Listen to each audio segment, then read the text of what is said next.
มันบ่น่ายมันเป่าเค้กแล้วก็แบ่งกันกินเค้กแล้วก็ทางนี้ตาปิดสบายดีค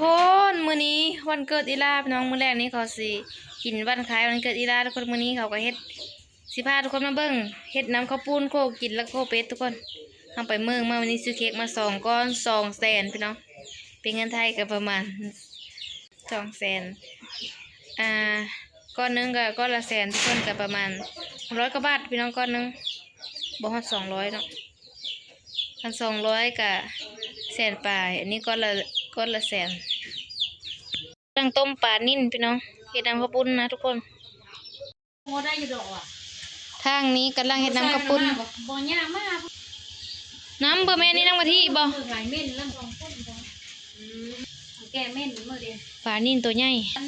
อันนี้คือเนื้อล้วนๆวันเกิดไผบุมื้อแรงนี่สีมือขึ้นเพิ่นวันเกิดเพิ่นมื้อแรงดาวนี่สีมือขึ้นเร็วๆขึ้นเย้วันเกิดเพิ่นวันเกิดเพิ่นเกิดค่อยวันนี้เกิดเพิ่นเกิดอีลาโอ้ยว่าผู้แห่นี่มีต้มไก่บ่น่ะจุ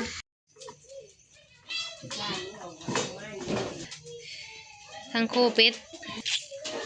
ทางโคเป็ดทางเฮ็ดน้ำข้าวปุ้นเนาะไปต้องข้าวปุ้นกับมื้อนึงทงแดงนะทุกคน160,000ทีมงานก็หลายนะพี่น้องนะลูกหลานแซวๆเนาะ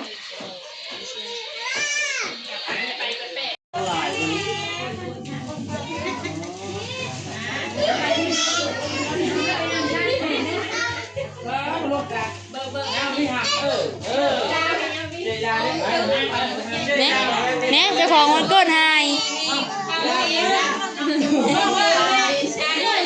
โอ้ยน้องไว้หน้าเงินเจ้าของเกิดไฮเอ้ยไปนะไว้หน้าเงิน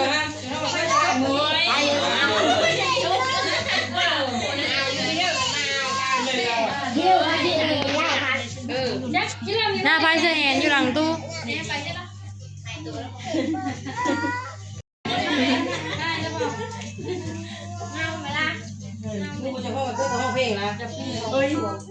2 ปีเต็ม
บ่ไหนดีมันถึกเฉย เอาไหมล่ะ กินแล้วนะ แม่เอามาแล้วแม่อันนั้นนะแม่ก็มันแล้วโอ้ยลูกแพงมันเท่แม่ แบ่งกันนะแบ่งกันนะ แม่โอ้ยลูกเอ้ย แบ่งกันเอาไปเก็บเอาที่เลือกจานมะนาวมันจะได้ เดี๋ยวกินไปเลยนะ จับต่อไป แล้ว น้องมันได้กินเดี๋ยวนี้ พ่อไปโน่นดึงไปให้เด็กกินหน่อย เป่าเค้กแล้วก็แบ่งกันกินเค้กแล้วก็กินข้าวปุ้นนะพี่น้อง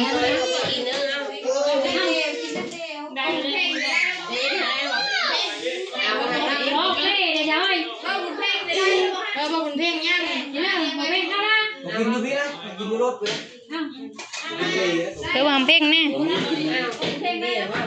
หน้าแมวเดี๋ยวน้องเพ่งย่างกิน กินน้ำกินไหม คุณเพ่งเอาห้ามเดี๋ยวลุงคนนี้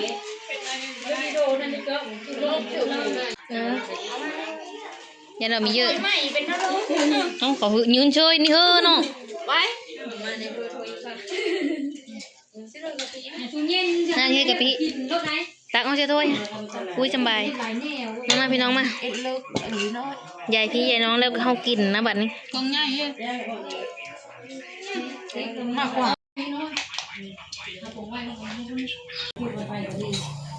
การแห้งพี่น้อง ปลาอ๋อเสือปลาซ้ำนี้ไปเลยมาไม่มีปลา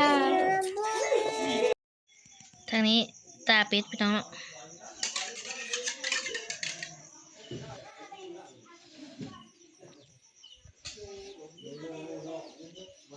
แ